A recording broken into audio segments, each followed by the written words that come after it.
Slade, how does it feel to gain your first win as Hereford manager? No, I was very pleased. I was proud of them because, I mean, we're playing against a team that's full-time. So in terms of fitness levels, that's always a concern. And we've used our 3 substitutions as well. And to be 1-0 down, to come back and win 2-1 is really pleasing. Pleased for everybody. Pleased for the lads because they put in a real shift. Pleased for the fans because, you know, it was nice to see your team come from behind and to snatch a winner in the last minute. Was great. Was value for the effort that we've put in. You asked for a reaction after the weekend, and you probably had to get a reaction after half-time today. Yeah, no, for sure. Look, were we better than Saturday? Yeah, we were much better. Oh, there's still things that we need to work on. There's loads of things we've got to do.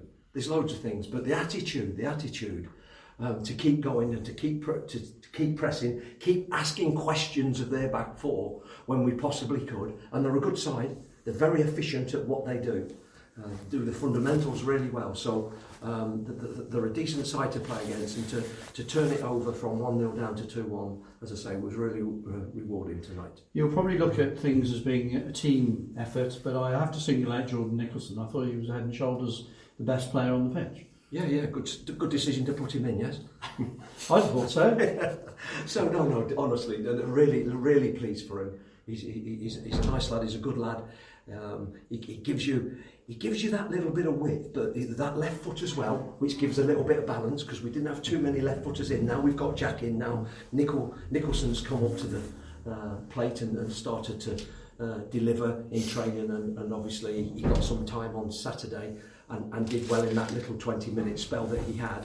And he's gone and built on that today. You mentioned balance there. Jack Bodnam in at left back today. He looked equally as solid there, and that enabled you to have Jared Hotchkiss in his favoured position on the opposite side. So it must have been positive from both aspects. Yeah, no, I was pleased with that. And when you're playing that way, because I tweaked it slightly with an extra midfielder, because they're very strong in that middle of the park. So that's why I did that. And you need to be able to switch the play with a few diagonals, and Jack can do that, and Jared can do that. So, you know, it was a better balance, as you quite rightly say. There's better balance to the team at the back because of that. What about the injuries? Hodgkins had to come off, so what's the latest there? Yeah, it looks like a groin. I don't know at this stage how bad it is, but it'll be disappointing if we're going to lose him, because, you know, he's a real solid character in the changing room and a very solid player out on the pitch. You mentioned that you changed things, and you obviously looked at Gateshead prior to making that tactical change. Yes. Are you likely to do that on a regular basis, because it's Truro in the Cup at the weekend? What do we know about them? I think it's each team on its merit that we play. We have a fundamental structure that we like to play to. And if I can have 2 strikers on the pitch, a 9 and a 10, then we'll do that. But sometimes it suits to play with that extra midfielder and play with, you know, a little bit more freedom in wide areas, so we can create overloads. And we did that quite well, as you say, particularly with Nicholson, who had a couple of very good opportunities actually in the first half. So certainly deserved his goal tonight. Crowd reaction and player reaction after 90 minutes is very interesting. You've noticed that it seemed to mean an awful lot to the players to get that win tonight? Well, winning a football match has always meant an awful lot to me. Wherever I've been, the game's a passion for me, and, you know, the journey that I start at this football club needs to be with the players, needs to be with the fans, needs to be with the staff, needs to be with everybody. Because if everybody pulls in one direction, if we can get everybody having a go, and there'll be ups and downs, there'll be twists and turns, I get all that, but we need it all to pull together. If we can all pull together in the same direction, you know, I know for a fact we'll improve. 2 back-to-back home games on the bounce after this one now, so that should be another encouraging sign for you.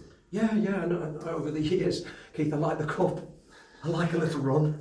In the cup. So if they think they're switching off Saturday, they're mistaken, because I love a little run in the cup. Thanks very much for your time. Pleasure. Looking towards the Truro game, will you be maybe looking at an opportunity to put some players in who might need some minutes under their belts? In fact, it's the FA Cup. I will look at the situation in terms of how the squad is and injuries and stuff like that. But no, I want to win. You've got some fundamental the basics are that we want to go into that game and with a winning team. And you've got some youngsters, for example, on loan. Are they cup tied? I'm not sure if they played in previous round or not. Do you know? I'm uncertain of that as you speak to me about that, but I'll have a look at the squad that's available tomorrow, as early as tomorrow. We'll see how Jared is. We'll see how one or two of the others are. Popey was a bit tight as well. It's another reason he came off. So we'll just have to look at the whole group, see how we are, because we've not had games and now we've had 2 in quick succession. So it is important that we get those decisions right for Saturday as well. So I take your point. It does open it up a little bit more. Maybe to 1 or 2 others may come into the reckoning, but obviously I still want to put out a side that's capable of winning a football match. Obviously, you played Truro at the exact same stage of the competition as last season. I believe so. Yeah. And that was at home, wasn't it? Yeah, and then a dramatic we went there replay. and we were 3 down on 4-3. That's Is right. that right? What? Yes. I think it's safe to say you don't want to go to Truro next midweek. No, not really. No, it was a very nice place. Nothing against it, but no. In injury time, I saw you shouting at the players. You certainly believe that we could nick a winner. How did it feel to when we got it? Totally. It's just about mindset and a little bit of belief, really. We knew they, in transition, were losing the ball or they might take a risk, that we could find those little pockets. And we did from time to time in the match. And you've got to keep going, you've got to keep persevering, keep believing. And we did, and Tommy's executed it really well at the end to get the winner. Quick word on Tommy, obviously getting the winner. A player who's obviously been, I suppose, in and out of the side during his time at the club. How do you think he's done since you've come into the club? He's done fine. What's he? He started a game for me, and I think he's been on in both the other 2. So he's playing his part. And that's something I said to the players tonight. It's not about the 11. It is about the group. I'll always talk about the group, and that group is, whether it's 18, 20, 22, it's all about the group. We're not going to win anything with the 11, but with the group, we might. Thank you very Fantastic. much. Thank you. Brilliant.